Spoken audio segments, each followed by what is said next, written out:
दोस्तों, मैं परवीन खातोला राजगुरु नवोदय क्लासेज में आप सभी का स्वागत करती हूँ। तो प्यारे साथियों, हमारा टॉपिक चल रहा था दशमलव भिन्न यानी डेसिमल फ्रैक्शन। तो उसमें हमने पिछले वीडियो में जाना था कि दशमलव भिन्न किसे कहते हैं, दशमलव भिन्न के स्थानीय मान विस्तारित रूप कैसे निकाला जाता है, उन्हें आरोही अवरोही और उनकी तुलना करना, उनको साधारण भिन्न में बदलना, ये सब बातें हमने जान ली थी। ठीक है, तो वो सब बातें जान ली थी। तो आज हम उन्हीं के प्रश्नों को सोल्व करने वाले, यानी उन्हीं से संबंधित प्रश्नों को जो हमने पढ़ा है पिछले वीडियो में। ठीक है, तो आज की क्लास की शुरुआत करते हैं। तो पहला प्रश्न है कि ऐसी भिन्नें जिनका हर 10 या 10 के घातों के रूप में हो कहलाती है। ठीक है, तो सबसे पहले हमने ये पढ़ा था, दशमलव भिन्न की हमने डेफिनेशन पढ़ी थी कि ऐसी भिन्नें जिनका हर 10 या 10 के घात के रूप में होता है, 10 या 10 की घात के रूप में होता है। जैसे देखिए यहाँ पर, जैसे 6/10 है, 5/100 है, 25/10 है, 170/1000 है। ठीक है, तो ये सब भिन्नें क्या है, इनका हर 10 या 10 की घात के रूप में, घात मतलब 10 की कोई भी घात हो सकती है, यानी ये जैसे 10 है तो ये 10 की घात 1 है, यहाँ 100 है यानी 10 की घात 2 है, 10 की घात 1 है, या 10,000 है यानी 10 की घात 3 है। तो 10 या 10 की घात के रूप में होती है, तो ऐसी भिन्नें को हम क्या कहते हैं, दशमलव भिन्न कहते हैं। क्या कहते हैं हम, दशमलव भिन्न कहते हैं। ठीक है, तो हमारा आंसर क्या हो जाएगा, बी हो जाएगा, दशमलव भिन्न। ठीक है, बहुत ही सीधा था। तो आपने अगर पिछली 2 क्लासें देखी है, इस डेसिमल फ्रैक्शन की जो 2 क्लासें देखी है, तभी आप इन प्रश्नों को कर पाओगे। पूरे प्रश्न आपको अच्छे से समझ में आ जाएंगे, आपका रिवीजन हो जाएगा कि क्या आपने पढ़ा था, कितना पढ़ा था, कितना आपको समझ में आ गया, इन प्रश्नों से आपको पता चल जाएगा। तो अब जो पहली बार इस वीडियो को देख रहे हैं, वो पहले, इससे पहले वाली जो 2 क्लासें हैं डेसिमल फ्रैक्शन की, उनको देखने के बाद ही प्रश्न देखोगे तो आपको अच्छे से समझ में आ जाएंगे। ठीक है, तो चलिए आगे बढ़ते हैं। अगला प्रश्न है कि निम्न में कौन सी दशमलव भिन्न बड़ी है, यानी निम्न में कौन सी दशमलव भिन्न दे रखी है 4 ऑप्शन में, उनमें बताना है कि कौन सी दशमलव भिन्न बड़ी है। ठीक है, पहली है 1.1, 1.01, 1.001, 1.001। ठीक है, तो यहाँ पर सभी में एक दशमलव के बाद में एक है, एक है, एक है, एक है, ये सभी एक ही मानी जाएगी। ठीक है, तो फिर कौन सी बताएं, ऐसी पता ही नहीं चल रहा है। तो यहाँ पर देखिए, हमने कहा था आपको कि दशमलव भिन्न की तुलना करना हमने जाना था। तो हमने क्या जाना था कि जब पूर्ण भाग बराबर हो सबके, यानी समान हो। तो देखिए, चारों ही भिन्नों के पूर्ण भाग क्या है, समान है। चारों ही पूर्ण भाग, देखो दशमलव भिन्न 2 भागों में बटी होती है, एक होता है इसका पूर्ण भाग, और दशमलव के बाद वाले भाग को हम दशमलव भाग बोलते हैं। ठीक है, तो सभी में पूर्ण भाग तो एक, से पता नहीं चलेगा, तो दशमलव के बाद के देखना है। दशमलव के बाद में देखेंगे तो इसमें देखिए 1 अंक है, इसमें दशमलव के बाद 2 अंक है, इसमें दशमलव के बाद 3 अंक है, इसमें दशमलव के बाद 4 अंक है।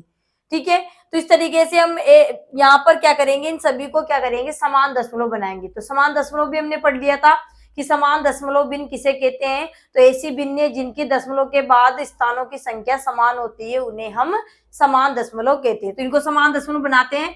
तो यहाँ पर सबसे ज्यादा दशमलव में स्थान किसके, इसमें 4, सभी को 4 स्थान तक बनाएंगे। तो इसको पहली वाली को बनाते हैं, तो 1.1 और 4 स्थान तक बनाने के लिए इसके पीछे 3 जीरो लगा देंगे। ठीक है, दूसरी वाली ये थी, इसमें 2 स्थान है, 2 जीरो लगाकर इसको भी 4 स्थान तक बना लेंगे। तीसरे में यहाँ पर कितने स्थान है, 3 स्थान है, तो 1 जीरो लगाकर ये भी 4 स्थान तक हो गई, और यहाँ पर 4 है सही पहले से, तो ये हमारी समान दशमलव बन गई है। ठीक है, बन गई। अब आपको दिक्कत नहीं आएगी बड़ी छोटी ढूंढने में, या आरोही अवरोही क्रम जमाने में भी आपको परेशानी नहीं आएगी। ठीक है, तो देखिए, एक पूर्ण भाग तो इनका सबका समान था, दशमलव के बाद वाला देखते हैं। तो ये तो कितना है, 1000, दशमलव नहीं मानते तो ये 1000 बोला जाएगा। ये 100 है, ये 10 है, और ये क्या है, 1 है। अगर हम दशमलव नहीं मानते हैं तो बाद वाला भाग ये 1000 है, ये 100 है, ये 10 है, और ये 1 है। तो हमें क्या ढूंढना था, सबसे बड़ी है ना, इनमें से कौन सी भिन्न बड़ी है, दशमलव भिन्न। ठीक है, तो बड़ी है तो कौन बड़ा है, 1000 बड़ा है सबसे। ठीक है, तो हमारी क्या हो जाएगी, 1000 कौन सी वाली बनाया था हमने, ये वाली को। ठीक है, तो 1.1 हमारी क्या हो जाएगी, सबसे बड़ी भिन्न हो जाएगी। अगर सबसे छोटी पूछते इसमें तो क्या होती हमारी सबसे छोटी, देखो ये 1000 है, 10 है, ये 100 है, और ये 1 है, तो सबसे छोटी हमारी डी वाली हो जाती है। ठीक है, तो हमें यहाँ क्या पूछा है, सबसे बड़ी दशमलव, तो यहाँ बड़ी पूछा है, तो 1.1 हो जाएगी। ठीक है, चलिए नेक्स्ट प्रश्न है कि निम्न में सबसे छोटी दशमलव भिन्न कौन सी, सबसे छोटी बताना है हमें। ठीक है, पहले ये 5.5, बी है 5.05, सी है 5.005, डी है 5.0005। ठीक है, तो इन चारों में ही भी क्या है, हमारा जो पूर्ण भाग था वो तो क्या है, सभी का समान है, 5-5 है। तो फिर हमें कैसे देखेंगे, बड़ी छोटी कैसे पता लगाएंगे, दशमलव भाग को देखकर। ठीक है, तो दशमलव भाग को देखकर आप पहले वाला देख लो भाई, 5.5 है, 5.5 है, ये भी ऐसे देखे तो ये 5 है, ये भी 5 है, दशमलव के बाद में यहाँ पर भी 5 है। तो इस तरीके चारों में से पता नहीं लग पा रहा है कि कौन बड़ी है कौन छोटी है। तो इस प्रकार से जब दशमलव भाग को हम देखते हैं तो उनको पहले हम क्या बनाएंगे, समान दशमलव बनाएंगे। ठीक है ना भाई, दशमलव के बाद में अगर आप देखें तो ये भी 5 है, ये भी 5 बोला जाएगा, ये 5 बोला जाएगा, ये भी 5 बोला जाएगा। ठीक है, लेकिन जब समान दशमलव बनाएंगे तब इनमें अंतर आपको समझ में आएगा। तो दशमलव के बाद में सबसे ज्यादा अंक इसमें ही है, 4 अंकों तक, तो सभी को समान दशमलव में बना लेंगे। तो अभी जो बताया था वैसे यहाँ करना है, तो 5.5 और यहाँ पर 4 अंक तक बनाना है। तो यहाँ 1 है तो यहाँ पर 3 जीरो लगाकर ये हमारी 5 और यहाँ पर हमने 3 जीरो लगाकर समान बना दिया। ठीक है, इसको करेंगे तो 5.05 और 2 जीरो लगाते, ये भी 4 अंक तक हो गई, और 5.005 और 1 जीरो लगाते, ये भी 4 अंकों तक हो गई। और ये तो पहले से 4 अंक है दशमलव के बाद में, तो सभी अब हमारी क्या हो गई, समान दशमलव हो गए। देखिए इसमें भी दशमलव के बाद 4 अंक है, इसमें भी दशमलव के बाद 4 अंक है, इसमें दशमलव के बाद 4 अंक है, इसमें भी दशमलव के बाद में 4 अंक है। ठीक है, चलिए 4 अंक है, तो ये तो अब दशमलव नहीं मानते, तो ये तो हो गए 5000, ये हो गए 500, ये 50 है और ये 5 है। सबसे बढ़िया तरीका ये है, जब आरोही अवरोही में जमाओ आप या आप बिन्नों दशमलव बिन्नों की तुलना करो, तो ये सबसे अच्छा तरीका है समान दशमलव बनाकर, तब ताकि आपके कहीं गलती नहीं हो। ठीक है, तो यहाँ बना लिया। अब हमें क्या ढूंढनी थी, सबसे छोटी दशमलव बिन ढूंढनी थी। इसमें छोटी चलते हैं तो ये तो 5000 है, ये 500 है, ये 50 है और ये 5 है। तो सबसे छोटी कौन सी हुई हमारी, 5.0005 हुई। ठीक है, तो डी हमारा क्या हो जाएगा, इसका सही आंसर हो जाएगा 5.005। ठीक है, चलिए आगे बढ़ते हैं। अगला प्रश्न है 5 सही 5/8 का दशमलव भिन्न में मान होगा। यानी हमारी ये मिश्र भिन्न दी हुई है, तो भिन्न हमने पहले ही जान लिया था, तो मिश्र भिन्न को हम क्या कराएंगे, यहाँ पर दशमलव भिन्न में मान पूछा है कि दशमलव भिन्न में इसका मान क्या होगा। यानी भिन्न है, इसको दशमलव भिन्न में बदलना। ठीक है, तो हमने भिन्न को दशमलव भिन्न में बदलना भी जाना था। तो यहाँ पर पहले ये मिश्र भिन्न है, तो पहले तो हम इसकी क्या बना लेंगे, साधारण भिन्न बनाएंगे। 5 सही 5/8 है, तो इसकी साधारण भिन्न बनाएंगे तो 8 पंजे 40, 40 और 5 कितने हो जाएंगे, 45, यानी 45/8 ये हमारी साधारण भिन्न के रूप में हो गई। अब इसको हम क्या करेंगे, दशमलव में बदलेंगे, यानी 8 का भाग, यानी हर का भाग किसमें लगाएंगे, अंश में लगाएंगे। ठीक है, तो यहाँ पर 8 का भाग हम किसमें लगाएंगे, 45 में लगाएंगे। तो कितनी बार जाएगा, 8 पंजे 40। ठीक है, कितने बच गए, शेषफल हमारे 5। ठीक है, अब दशमलव में बदलना है ना हमें, तो यहाँ पर अब शेषफल 5 बच गए, तो भाग को आगे बढ़ाएंगे, दशमलव में करेंगे, दशमलव वाला भाग करेंगे, तो यहाँ क्या लगाएंगे, दशमलव का चिन्ह लगा देंगे। ठीक है, दशमलव लगते हैं, हम क्या लगा सकते हैं, 1 जीरो यहाँ पर उतार सकते हैं। ठीक है, चलिए 8 का भाग 50 में लगाएंगे तो कितनी बार जाएगा हमारे, 8 पंजे 40, 8 छंग 48, 856 ज्यादा हो जाएंगे, तो 8 छंग 48। ठीक है, 6 बार गया, तो यहाँ कितने बच गए हमारे, 2 शेषफल बच गए। अब पॉइंट के बाद मैंने आपको बताया था कि एक बार अगर हम दशमलव लगा देते हैं तो हर बार शेषफल में 1 जीरो हम उतार सकते हैं, एक ही जीरो उतार सकते हैं, एक से ज्यादा नहीं उतार सकते। तो यहाँ 2 शेष बच गए, तो अब 1 जीरो उतार देंगे, तो 8 का भाग अब 20 में कितनी बार, 8 दूनी 16। ठीक है, तो कितने शेषफल बच गए, 4 शेषफल 4 बच गए, अब 1 जीरो और उतार लेंगे। ठीक है, तो 40 हो गए, 8 का भाग 40 में, 8 पंजे 40, कितनी बार गए हमारे, 5 बार। ठीक है, और यहाँ शेषफल 0 आ गया, तो कंप्लीट हो गया हमारा। तो 5.625 क्या जाएगा, इसका दशमलव भिन्न में मान क्या जाएगा, 5.625। ठीक है, तो 5.625 यानी बी हमारा क्या हो जाएगा, सही जवाब हो जाएगा 5.625। ठीक है, चलिए अगला प्रश्न है हमारा कि 3.75 को साधारण भिन्न में बदलिए। यानी ये दशमलव भिन्न है, मैं दशमलव लगाएंगे, दशमलव भिन्न है, इसको हमें क्या बनाना है, साधारण भिन्न में बदलना है। ठीक है, तो साधारण भिन्न में बदलना भी हमने जाना था। तो 3.75 हमारी दशमलव भिन्न है, इसको साधारण बदलेंगे, तो साधारण बदलने के लिए इसका दशमलव हटाना पड़ेगा। अब दशमलव कैसे हटाया जाता है ये भी मैंने आपको बताया था।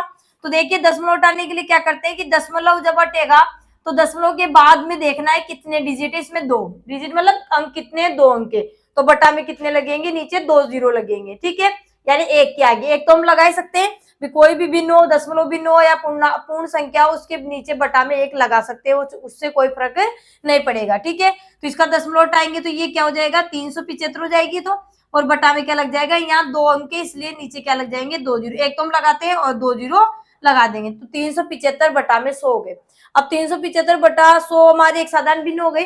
अब इसमें क्या अब ये कट रहे हैं तो इनको काट भी सकते हैं हम और लघुत्तम बना लेंगे। ठीक है, तो ये 5 से हमारे कट रहे तो 5 से काट लेंगे, 5 दूनी 10 भाग 2 0, 5 से 5 7 35, 2 बच गए 5 25, 75 बटा 20 अभी भी 5 से कट रहे तो 5 चौक 20 और 5 से 5 एकम 5, 2 बच गए 5 25, यानी 15 बटा में 4। अब किसी से हम पाड़े से अंश और हर नहीं कट रहे हैं। ठीक है, तो 15 बटा 4 हमारी एक विषम भिन्न यानी अनुचित भिन्न है, तो यहाँ हम इसको मिश्र भिन्न में भी बदल सकते हैं। ठीक है, तो 4 का भाग 15 में कितनी बार, 4 3 12, 3 बार। यहाँ शेषफल कितने बच गए हमारे, 3। ठीक है, और बटा में 4 है तो 4, तो 3 सही 3 बटा में 4 क्या जाएगा, 3 सही 3 बटा में 4, इसका क्या हो जाएगा, साधारण भिन्न के रूप में हमारा आंसर आ जाएगा। ठीक है, दशमलव भिन्न थी, इसको साधारण भिन्न में हमने बदला। ठीक है, तो क्या जाएगा, 15 बटा 4 आया। इस विषम भिन्न थी, इसको हमने क्या बना लिया, मिश्र भिन्न बना लिया। तो 4 3 12, तो जितनी बार भाग जाता है तो पूर्णांक बन जाता है। शेषफल हमारा कितना रह गया, 3 और बटा में 4। ठीक है, तो 3 सही 3 बटा में 4, तो 3 सही 3 बटा में 4, तो डी हमारा क्या हो जाएगा, सही जवाब हो जाएगा 3 सही 3 बटा में 4। चलिए अगला प्रश्न है हमारा, अगला प्रश्न है 7.05 को साधारण भिन्न में बदलिए, यानी दशमलव भिन्न है, इसकी हमें साधारण भिन्न बनानी है। ठीक है, और यहाँ पर साधारण भिन्न बनाएंगे तो हम इसका दशमलव हटाएंगे, तो 7.05 हमारी दशमलव भिन्न है, तो दशमलव हटाएंगे हम इसका, तो दशमलव के बाद कितने अंक है, 2 अंक है। ठीक है, तो नीचे कितने जीरो लगेंगे, 2 जीरो, तो दशमलव हटते ही क्या बन गई है, 705 और बटा में कितने हो गए हमारे, 100। ठीक है, चलिए अब ये कट रही है तो इसको काट लेंगे, तो इसका इकाई अंक देखिए, अंश का 5 है और हर का भी 0 है। ठीक है, तो इकाई अंक 5 0 होगा किसी भी संख्या का, तो वो संख्या 5 से पूरी बार विभाजित होती है। ये भाज्यता के नियम में हमने नंबर सिस्टम में जाना था। ठीक है, तो 5 से 5 दूनी 10 और ये 0 20 बार, और 5 से 5 एकम 5, 2 बच गए, 5 चौक 20, 5 एकम 5, यानी 141 बार। ठीक है, तो क्या आ गया हमारा, 141 बटा में 20। ये हमारी कौन सी भिन्न है, जिसका अंश बड़ा हर छोटा होता है, वो कौन सी भिन्न होती है, विषम भिन्न यानी अनुचित भिन्न। ठीक है, चलिए 20 का भाग 141 लगाते हैं, क्योंकि अनुचित भिन्न की हम क्या बनाते हैं, मिश्र भिन्न बनाते हैं, उचित भिन्न की मिश्र भिन्न बनती नहीं है। ठीक है, तो 20 का भाग 141 में कितनी बार, 20 7 140, 7 बार गया। ठीक है, 7 बार में 140 आ गए, तो 7 बार जितनी बार जाता है तो पूर्णांक बन गया। शेषफल कितने बच गए, 1, क्योंकि 140 आ गए ना, तो 141 में से 140 गए तो 1, तो 1 अंश और बटा में 20, तो 7 सही 1 बटा में 20 क्या जाएगा, 7 सही 1 बटा में 20, इसका क्या हो जाएगा, हमने साधारण भिन्न में इसको बदल लिया। ठीक है, तो यहाँ पर हमारा क्या जाएगा, बी हमारा सही जवाब हो जाएगा, 7 सही 1 बटा में 20। ठीक है, चलिए नेक्स्ट प्रश्न है कि 7 बटा में 11 का दशमलव भिन्न के रूप में मान होगा, 7 बटा 11 का दशमलव भिन्न के रूप में मान होगा। तो यहाँ पर 7 बटा 11 एक साधारण भिन्न है। ठीक है, इसको हमें क्या करना है, दशमलव भिन्न में बदलना है। ठीक है, कोई दिक्कत नहीं है, यानी 11 का भाग 7 में लगाएंगे, यानी हर का भाग अंश में लगाएंगे। ठीक है, यहाँ पर हम लगाते हैं 11 का भाग 7 में। ठीक है, तो 11 का भाग 7 में नहीं जा रहा है, 11 का भाग किस में नहीं जा रहा, 7 में नहीं जा रहा, तो हम दशमलव लगाएंगे यहाँ पे, और दशमलव लगाने के बाद हम 1 0 उतार सकते हैं। उतार लिया, कितने हो गए, 70। चलिए 11 का भाग 70 में कितनी बार, 11 छिक्की 66। ठीक है, 6 बार गया, यहाँ शेषफल कितने बच गए, 4। ठीक है, अब दशमलव हमने लगा दिया, तो दशमलव के बाद 1 0 हम उतार सकते हैं, 40 हो गए। 11 का भाग 40 में कितनी बार, 11 3 33, 11 से 44 ज्यादा हो जाएंगे 33, तो 40 में 33 गए तो कितने बच गए, 7। फिर 1 0 उतार लेंगे तो कितनी बार गया हमारा 11 का भाग, इसमें 11 छिक्की 66, कितने बच गए हमारे, 4। फिर 1 0 उतारेंगे, 40 में कितनी बार, 11 3 33। ठीक है, कितने बच गए हमारे, 7। फिर 0, फिर 70 हो गए, कितनी बार जाएगा, 11 छिक्की 66। ठीक है, फिर 4 बज गए। इस तरीके से हमारा कंटिन्यू ये चलता रहेगा, यानी ये खत्म नहीं होगा, यानी 6 3 6 3 6 3 6 3 हमारे चलता हुआ जाएगा। ठीक है, तो मैंने आपसे कहा था कि दशमलव भिन्नों को 2 भागों में बांटा गया है, एक होती है शांत दशमलव, एक होती है अशांत दशमलव। ठीक है, अब शांत दशमलव में भी क्या होती है हमारी, कि आवर्त यहाँ पर आसान, जो आसान दशमलव होती है उसमें क्या होती है, आवर्ती एक अनावर्ती होती है। आवर्ती का मतलब है कि बार बार उन्हीं संख्याओं का रिपीटिशन होता है, पुनरावृत्ति होती रहती है, उसको बोलते हैं अशांत आवर्ती दशमलव। ठीक है, जो बार बार उन्हीं संख्याओं की आवर्ती होती रहती है और जिनकी अलग अलग संख्या आ जाती है, अलग अलग अंक आ जाते, जैसे 5 आ गया, 4 आ गया, 3 आ गया, फिर 2 आ गया, फिर 1 आ गया, फिर 7 आ गया, तो अनावर्ती होती है, यानी सेम अंक नहीं आते हैं, तो उनको बोलेंगे हम अशांत अनावर्ती दशमलव। ठीक है, तो यहाँ पर 6 3 फिर 6 3 फिर 6 3 आगे कंटिन्यू यही चलता रहेगा। ठीक है, तो 6 3 का रिपीटेशन हो रहा है, तो हम इसके ऊपर क्या लगा सकते हैं, बार। ये जो लाइन लिखी है इसको हम बोलते हैं बार। ठीक है, यानी 6 3 हमारा रिपीट होता जाएगा, ये कभी एंड ही नहीं होगा इसका। तो ये ऐसी दशमलव बिन जिनका अंत नहीं होता उनको तो हम बोलते हैं अशांत दशमलव। और अशांत में भी कौन सी हो जाएगी, आवर्ती अशांत दशमलव। कौन सी, आवर्ती अशांत दशमलव भिन्न। कौन सी भिन्न हो जाएगी, आवर्ती अशांत दशमलव भिन्न। आवर्त देखो अशांत तो है, ये तो आपको पता चल गया कि कभी रुकेगी नहीं, ये चलती रहेगी कंटिन्यू, इसमें शेषफल कभी 0 ही नहीं आएगा। तो अशांत तो हो गई जो रुकती नहीं है। शांत का मतलब रुक जाना, जैसे अपन आम भाषा में शब्द का इस्तेमाल करते हैं ना, शांत हो जाना, यानी बिल्कुल स्टॉप, खत्म हो जाना, कोई चीज खत्म हो गई। ठीक है, उसको बोलते हैं शांत। अलग गया यानी इसका विपरीत यानी अशांत। तो ये रुक रही नहीं है, तो ये अशांत दशमलव बिंदु तो हुई। लेकिन अशांत में भी कौन सी हुई, आवर्ती। एक होती है आवर्ती, एक होती है अनावर्ती। तो ये आवर्ती है क्योंकि यहाँ पर 6 3 का रिपीटेशन चल रहा है, बार बार ये जो दो डिजिट है वो बार बार हमारे कंटिन्यू आते रहेंगे, इसलिए ये आवर्ती अशांत दशमलव भिन्न हो जाएगी। आई समझ में। ठीक है, तो यहाँ पर हमने 6 3 पे बार लगा दिया है, तो इसका आंसर हमारा क्या जाएगा, 0.6 3, और ये बार हमने ऊपर लगा दिया है, तो ये इसका आंसर होगा। ठीक है, आगे 0 लगाओ तो 0 लगाओ तो कोई दिक्कत नहीं है, 0 नहीं लगाओ तो भी हमारे दशमलव के बाद ही देखना है, दशमलव के आगे तो कुछ है ही नहीं। ठीक है, तो इसका आंसर क्या हो जाएगा हमारा, 0.63 पे बार लग रहा है। देखो 6 3 पे बार यहाँ पर भी लग रहा था, लेकिन यहाँ एक और 0 आ गया, तो ये 0 तो हमारा आया ही नहीं था क्योंकि ये हमारे भाग टूट रहा ही नहीं था यहाँ पे, तो ये तो गलत हो जाएगा। ये भी हमारे इस पे बार नहीं लगाया, यहाँ 0 भी आ गया, इनमें से कोई नहीं, तो हमारा आंसर तो मिल गया क्योंकि यहाँ पे 6 3 पर बार लगाया, इसका मतलब है 6 3 रिपीट होते जा रहे हैं ना हमारे, कंटिन्यू करते जाएंगे। तो ए हमारा क्या हो जाएगा, इसका सही जवाब हो जाएगा कि 7/11 का दशमलव भिन्न के रूप में मान क्या होगा, 0.63 चलते हुए जाएंगे, इसलिए इसके ऊपर बार लगा दिया। ठीक है, चलिए अगला प्रश्न है, 57.567 का दशमलव के 2 स्थानों तक निकटतम मान है। देखो निकटतम का एक दूसरा मान होता है सन्निकट मान। कौन सा मान, सन्निकट मान भी हम इससे बोलते हैं, कहीं कहीं सन्निकट भी आ जाता है। सन्निकट या निकटतम एक ही बात होती है। ठीक है, तो यहाँ पर क्या बोला गया है, दशमलव के 2 स्थानों तक, तो दशमलव के ही देखने हैं, पूर्णांक भाग से में यहाँ कोई मतलब नहीं है, दशमलव के 2 स्थानों तक बोला गया है। हमारे पास दशमलव भिन्न कौन सी है, 57.567, 2 स्थान तक, यानी पहला स्थान ये हुआ, दूसरा स्थान ये हुआ, एक स्थान तक बोलते तो ये हो गया। देखो स्थान भी बोल सकता है और स्थान का नाम भी बोल सकता है, भाई 10वें तक का निकटतम मान निकाल लिए या 100वें तक का निकाल लिए। ठीक है, इस तरीके से बोल सकता है। यहाँ 10वां 100वां नाम नहीं लिया है, दशांश शतांश नाम नहीं लिया है, दशमलव के 2 स्थान तक निकालना है। तो 2 स्थान कौन सा, पहला ये दूसरा, ये 2 स्थान हो गए। यहाँ तक का हमें क्या निकालना है, निकटतम मान निकालना है। तो निकटतम मान कैसे निकाला जाता है, तो किसी भी अंक का जब हम निकटतम मान निकालते हैं तो उससे पहले वाला देखते हैं हम। ठीक है, यहाँ पर जैसे इसका निकाल रहे तो इससे पहले क्या है हमारे, यानी इसके आगे क्या है, यहाँ पर 7 है। ठीक है, तो जब हम किसी अंक का निकटतम मान निकालते हैं उसके पहले वाला अंक अगर हमारे क्या आ जाए, 5 6 7 8 9, इनमें से कोई भी अंक आ जाए तो उसमें क्या हो जाती है, उस जो अंक का हम निकटतम मान निकाले उसमें 1 जुड़ जाता है। ठीक है, और अगर उससे पहले वाला अंक अगर 4 आ जाए, 3 आ जाए, 2 आ जाए, 1 आ जाए या 0 आ जाए तो उसमें क्या होता है, हमारा अंक में वृद्धि नहीं होती, वह का वही अंक रहता है। ठीक है, तो यहाँ पर देखिए 6 यहाँ का निकटतम मान है, तो इससे पहले क्या है हमारे 7 है, इससे पहले क्या आ रहे हैं हमारे 7 आ रहे हैं। ठीक है, तो यहाँ 7 आ रहे हैं हमारे, तो यहाँ पर देखिए 7 है यहाँ पर, तो यहाँ पर क्या होगा, 1 अंक की वृद्धि हो जाएगी। ठीक है, इस डिजिट में 1 जुड़ जाएगा। ठीक है, और इससे पहले वाले जो अंक है वो तो समान रहेंगे, वो के वही रहेंगे, उनको तो ऐसे कैसे लिखना है, तो 5 7.5 यहाँ तक समान रहेंगे। ठीक है, अब इसका हम निकटतम मान निकाल रहे हैं, 2 स्थान बोला है तो 2 स्थान तक यहाँ तक निकाल रहे हैं तो ये 6 का क्या हो जाएगा, यहाँ पे 7 हो जाएगा।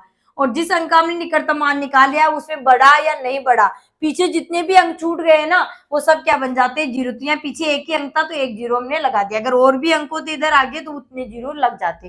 ठीक है, तो ये क्या हो गया 57.570।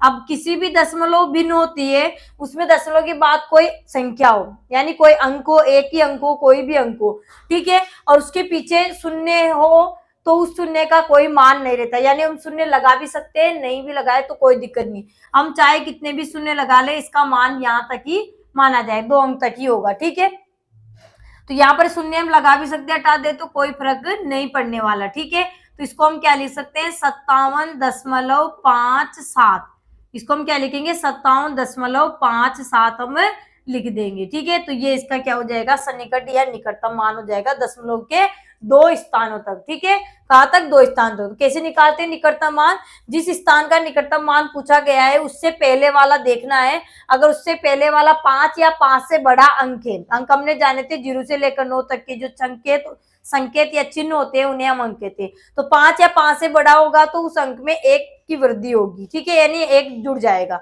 और अगर 5 से छोटे यानी 4 है, 3 है, 1 है तो वहां पर क्या हो जाएंगे, वहां पर वृद्धि नहीं होगी। तो यहाँ पर 7 था तो 5 से बड़ा है, 5 या 5 से बड़ा होता है तो यहाँ 1 जुड़ गया, 7 हो गए, पीछे के क्या बन गए 0, आगे वाले को नहीं चेंज करना है। ठीक है, पूर्ण भाग में भी हम ऐसे निकालते हैं, जैसे यहाँ 2.5 तक का निकटतम मान पूछ लिया। ठीक है, इस तरीके से जैसे पूछा जाए इस तरीके, तो यहाँ पर हमें पूर्ण भाग का नहीं पूछा था, दशमलव के 2 स्थान तक पूछा था, तो हमारा आंसर क्या हो जाएगा बी, यानी 57.57, क्या हो जाएगा 57.57। ठीक है, चलिए अगला प्रश्न है हमारा 542.658 में 8 का स्थानीय मान बताना है।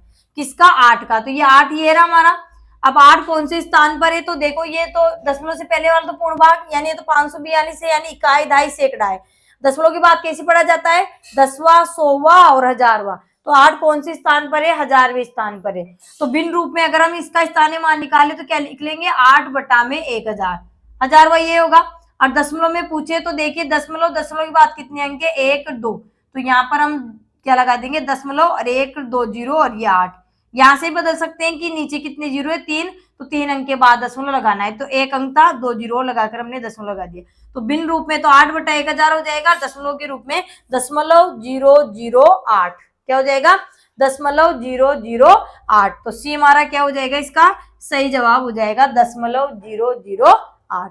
चलिए आगे बढ़ते हैं, अगला प्रश्न है 0.002 बराबर है।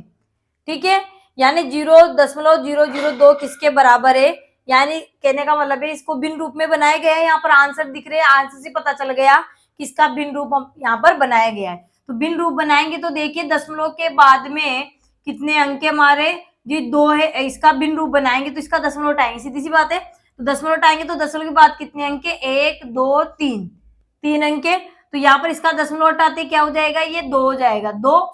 ठीक है, यानी इसको 2000 नहीं गिनना है क्योंकि 0 आगे लगे है ना, तो दशमलव उठाते क्या बनेगा, देखो दशमलव उठाते क्या बन गया, ये 2 ही पढ़ा जाएगा, इसको 2000 तो नहीं पढ़ेंगे ना, पीछे 0 होते तब 2000 होता, तो ये 2 ही है, तो दशमलव उठाते 2 हो गया। अब दशमलव के बाद वाले अंक देखते हैं, तो दशमलव के बाद कितने अंक है 3 अंक, 3 डिजिट है, तो यहाँ पर क्या लग जाएंगे 3 जीरो लग जाएंगे, तो ये किसके बराबर है 2 बटा में 1000 के बराबर है, यानी इसको हमने भिन्न रूप में बनाया है, कहने का मतलब है, तो 0.002 किसके बराबर है 2 बटा में 1000 के बराबर है। ठीक है, तो यहाँ पर 2 बटा 1000 100 10 और यहाँ 10,000, तो क्या हो जाएगा 2 बटा में 1000।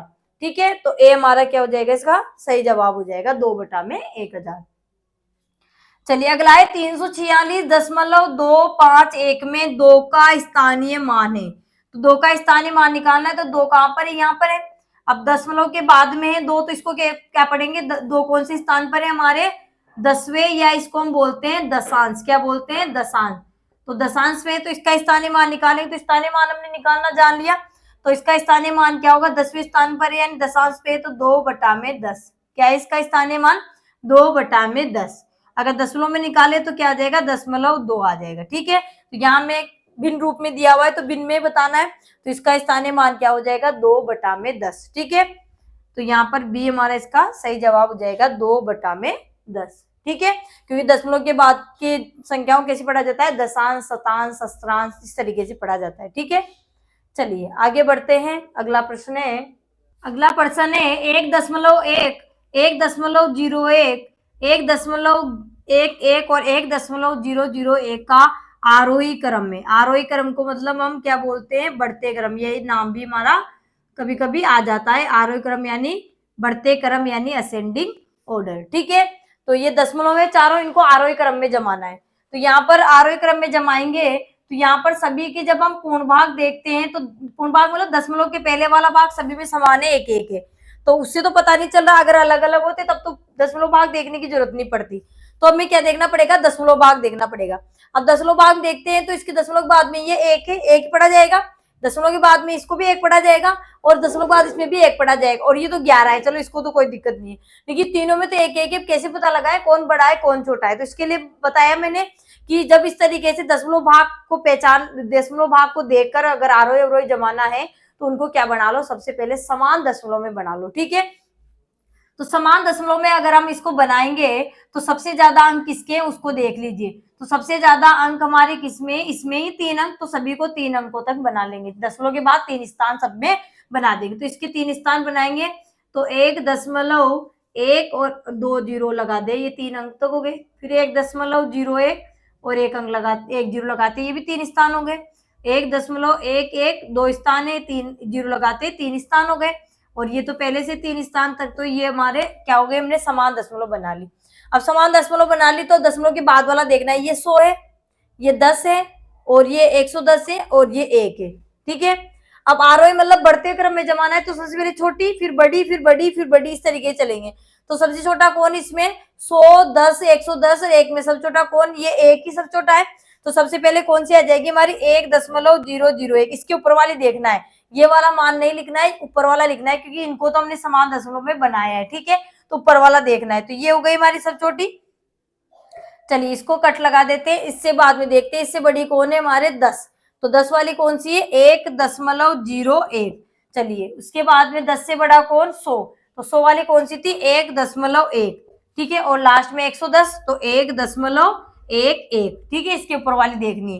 तो ये हमारा क्या है, आरोही क्रम है इसका। अब ये क्रम किसमें दिख रहा है, वही हमारा आंसर है। तो ए ऑप्शन मिलाते हैं, 1.001 सही है, फिर 1.01, 1.1 और 1.11। ठीक है, तो ए ऑप्शन में हमारा आंसर मिल गया। तो ए हमारा क्या हो जाएगा, सही जवाब हो जाएगा।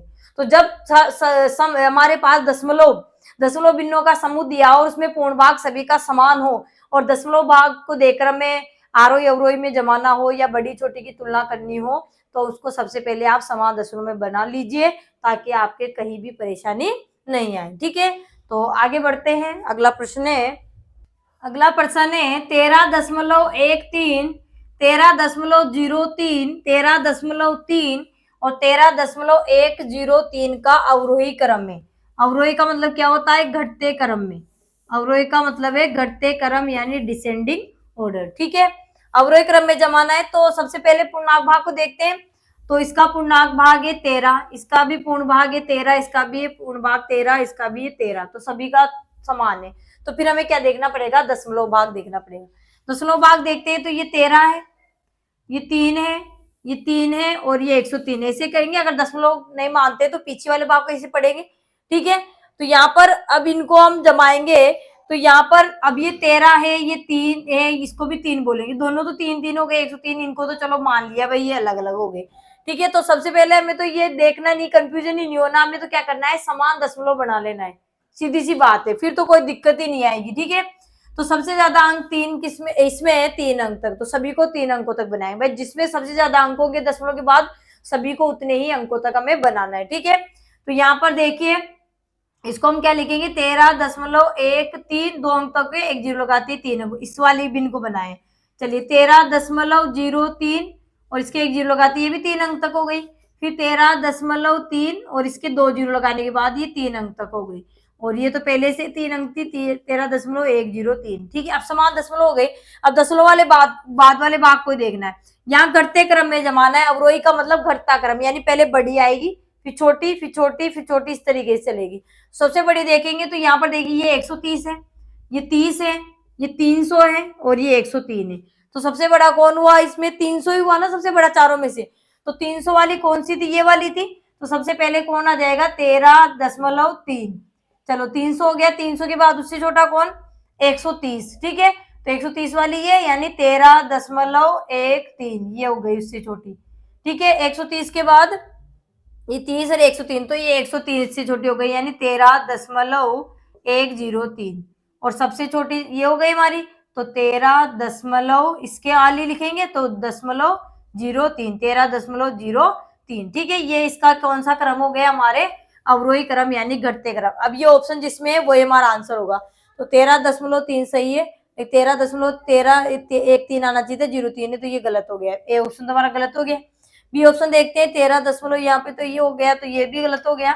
और तीसरी ऑप्शन देखते हैं 13.3 सही है, 13.13 सही है, 13.103 सही है, 13.03। तो सी में हमारे चारों इस तरीके से क्रम में जमे हुए हैं। तो ये हमारा अवरोही क्रम यानी घटते क्रम में हो जाएगा। तो सी हमारा क्या हो जाएगा, इसका सही जवाब हो जाएगा। चलिए नेक्स्ट प्रश्न है, अगला है 5 सैकड़ा प्लस 3 इकाई प्लस 2 दशांश प्लस 1 शतांश का दशमलव रूप होगा। यानी ये विस्तारित रूप में दिया है, शब्दों में दिया है, इसको हमें दशमलव में लिखना है, ठीक है। तो विस्तारित रूप को हमने दशमलव रूप में बदलना भी सीखा था, चाहे वो भिन्न में दिया हुआ है, शब्दों में दिया हुआ है या दशमलव में दिया हो, ठीक है। तीनों रूप हमने देखे थे। तो यहाँ पर तीनों ही प्रश्न मैंने लिए हैं। तो पहला तो हमारा हो गया कि 5 सैकड़ा प्लस 3 इकाई प्लस 2 दशांश प्लस 1 शतांश का दशमलव रूप होगा, ठीक है। तो ये इकाई दहाई ये किसमें चलते हैं, हमारे दशमलव से पहले वाले भाग में। तो इकाई पे क्या है, 3 है, तो इकाई तो हमने लिख दी है 3, दशमलव के पहले वाला भाग लिख रहे हैं, ठीक है। तो दशमलव पहले वाले भाग को तो हम जैसे हम साधारण संख्या में पढ़ते हैं, इकाई दहाई सैकड़ा इस तरीके से चलते हैं। तो इकाई है, इकाई के बाद दहाई आना चाहिए था, जबकि क्या आ गया, सैकड़ा। तो मैंने आपको बताया था कि जो स्थान छूट गया है उसकी जगह हम क्या लगा देते हैं, 0। तो इकाई पे तो कितनी है, 3 इकाई है, तो 3 हो गई। अब दहाई नहीं है, डायरेक्ट सैकड़ा आ गए, 5 सैकड़ा है, ठीक है। इसलिए दहाई की जगह क्या लगा देंगे, 0, और सैकड़े भी कितने हैं, 5, तो ये 503 हो गए, ठीक है। अब दशांश शतांश चल रहे हैं, यानी ये हमारा दशमलव वाला भाग शुरू हो गया। तो यहाँ पर क्या लगा देंगे, उससे पहले दशमलव का चिन्ह, ठीक है। अब दशांश शतांश शतांश चलते हैं, तो दशांश पे कौन है, 2 दशांश हो गए। दशांश के बाद क्या आता है, शतांश। शतांश तो है ही नहीं, डायरेक्ट शतांश आ गया। तो शतांश नहीं है, तो शतांश की जगह भी क्या लगा देंगे, 0, और शतांश में क्या है, 1 शतांश है, तो 1 शतांश लिख दिए, ठीक है। हो गया दशमलव रूप। तो 503.201, 503.21 ये गलत हो जाएगा। 53 ये भी गलत हो गया, 53.21 गलत हो गया। यहाँ डायरेक्ट ये उतार दिया 5321, ठीक है। इसमें छूटा है उनको तो देखा ही नहीं, ठीक है। जो स्थान छूट गया उसकी जगह 0 भी लगाते हैं। तो 503.201, ठीक है। तो डी हमारा सही जवाब हो जाएगा, 503.201, ठीक है। आगे देखिए प्रश्न 20 प्लस 7 प्लस 0.7 प्लस 0.008 का दशमलव रूप है, ठीक है। इसका दशमलव रूप बनाना है। तो ये दशमलव में दिया हुआ है, तो पहले तो हम देखिए 7 है और ये 20 है, ये तो इनके दशमलव लग रहा है, इसका मतलब है ये तो दशमलव भाग है। इनके दशमलव नहीं लग रहा है, इसका मतलब ये पूर्ण भाग में। तो पूर्ण भाग वाले को जोड़ लेते हैं, तो 20 और 7 कितने हो गए, 27। या यूं देखिए इकाई पे 7 है और ये इकाई और दहाई, इकाई पे कुछ नहीं, दहाई पे 2 है, तो इकाई पे तो 7 और दहाई। देखो दहाई का मतलब क्या होता है, 10 होता है। तो 2 को 10 से गुणा करेंगे तब 2 दहाई 20 होंगे ना। इसका मतलब दहाई स्थानीय मान है इसका, ये 20 यानी 2 का स्थानीय मान है।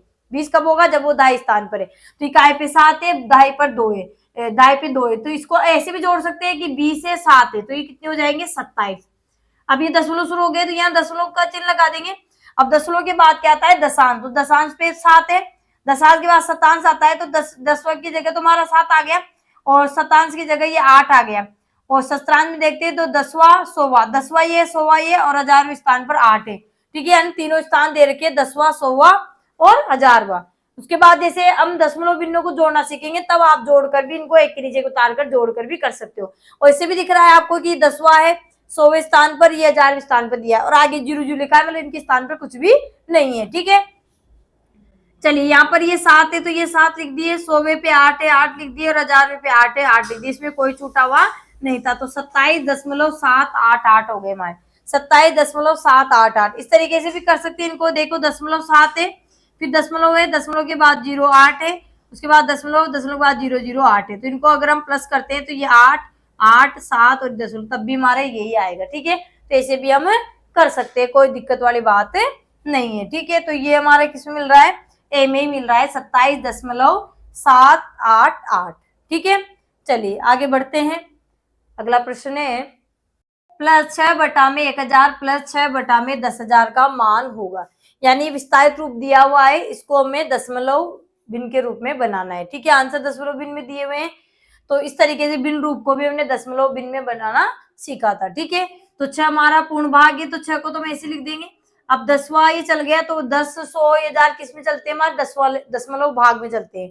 ठीक है, तो यहाँ पर दशमलव लगा देंगे। अब इनकी शुरुआत करेंगे, तो पहले कौन आता है, दशांश, तो दशांश पे कौन है, 6। भाई इसके नीचे 10 लगाए, इसका मतलब ये 10वां भाग है। चलिए यहाँ पर क्या है, 1000, यानी 1000वें स्थान पर है, तो 10 के बाद में 100वां स्थान आता है, यानी 10 शतांश आता है। तो शतांश पे कुछ भी नहीं है, तो फिर शतांश की जगह 0, और 1000वें पे कौन है, 6। उसके बाद 10,000वें पे कौन है, 6। तो ये हो गया हमारे इसका दशमलव रूप। ठीक है, तो 6.6066 ये किसमें है, वही हमारा आंसर होगा। ठीक है, तो सी हमारा क्या हो जाएगा, इसका सही जवाब हो जाएगा 6.6066। ठीक है, चलिए अगला प्रश्न है 6.832 में 100वें तक का निकटतम मान है। यहाँ पर क्या निकालना है हमें, 100वें तक का निकटतम मान है। 100वां दे दे या शतांश तक का निकटतम मान दे दे, तो 100वां का मतलब ये देखो, यहाँ 100वां बोले तो इधर तो है भी नहीं, इकाई है। ठीक है, लेकिन हो भी संख्या, तो इधर पूर्ण भाग की बात नहीं कर रहा है, क्योंकि 10वां 100वां किसमें चलता है, दशमलव भाग में। ठीक है, तो यहाँ 6.832 इसमें 100वें तक का निकटतम मान निकालना है। तो 100वें तक पे, 100वें पे कौन है, देखो 8 कौन से पे, 10वें पे, और 3 कौन से स्थान पर है, 100वें पे। यहाँ तक का निकटतम मान निकालना है, तो 100वें तक का निकटतम मान निकालने, तो इससे पहले कौन है, हमारे 2 है। ठीक है, तो मैंने आपको बताया था कि जिस भी अंक का निकटतम मान निकालते हैं, तो उसके पहले वाला अंक देखते हैं, तो इससे पहले वाला अंक 5 से कम है। अगर 5 से कम है तो उस अंक में कोई वृद्धि नहीं होगी। अगर 5 से या 5 से बड़ा है तो 1 प्लस हो जाता है। ठीक है, आगे वाला तो ऐसे कैसे लिखेंगे, तो 6.8 ये तो ऐसे कैसे लिखा जाएगा। अब यहाँ 2 था, तो यहाँ पे वृद्धि नहीं हो रही, तो ये 3 ऐसे कैसे रहेगा। अब वृद्धि हो या नहीं हो, पीछे जितने भी अंक है, तो इसके पीछे कितने अंक है, एक ही अंक है, एक ही डिजिट है, तो 1 जीरो लग जाएगा। ठीक है, तो इसको हम क्या बोलेंगे, 6.83, क्योंकि पीछे दशमलव के बाद कोई अंक और अंक के बाद 0 आ जाए, यानी दशमलव के बाद कोई संख्या है, संख्या के बाद 0 आ जाए, तो उसका कोई मान नहीं, इसको हटा भी सकते हैं तो लगा भी सकते हैं। ठीक है, तो 6.83 इसका क्या हो जाएगा, 100वें तक का निकटतम मान हो जाएगा। ठीक है, तो क्या आ जाएगा हमारा, 20 का क्या हो जाएगा, सही जवाब हो जाएगा। ठीक है, तो प्यारे साथियों, आज हमने इस वीडियो में, हमने जो पिछले 2 वीडियो में जो हमने दशमलव के बारे में जो बात की थी, उससे संबंधित प्रश्नों को हल किया है। तो आई होप आपको प्रश्न समझ में आए होंगे। तो वीडियो आपको अच्छा लगा हो तो वीडियो को लाइक करें, चैनल को सब्सक्राइब करें। तब तक के लिए धन्यवाद। जय हिंद, जय भारत।